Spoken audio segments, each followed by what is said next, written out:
In 1960, there were some Mau Mau missionaries. I'll close with this. Mau Mau warriors that were running around Africa. And there were some missionaries, and their name was Matt and Laura Higgins. They were traveling through Nairobi at that time. The uprising of these Mau Maus was going on all around them, and they were attacking missionaries and killing them. They had car trouble in the middle of Nairobi. They stopped and had to pull the side of the road and stay there all night long, and they prayed all night long for God's protection.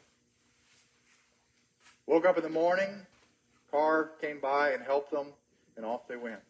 They discovered later that night from a Mau Mau soldier who came to Christ at a later time, who told them that they had found them that night beside the road. You probably guess where this is going to. They said they didn't attack the car because it was protected. There were 16 soldiers who were standing outside that car. That same night, there was a prayer meeting that was happening back in America.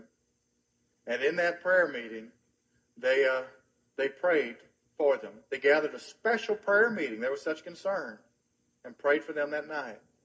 Years later, when they came back to America, one of the people who was part of that prayer meeting came up and asked them about that specific date. He'd written it in his calendar. And asked, did anything happen that night? And said, well, yeah, we had problems that night. And actually, this angelic thing seemed to happen that 16 soldiers were seen around our car. How many of y'all were there that night when you prayed? Well, there were 16 of us. There were 16 of us.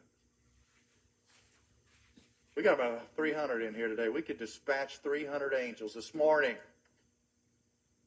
I mean, that is the power of prayer. We don't realize it.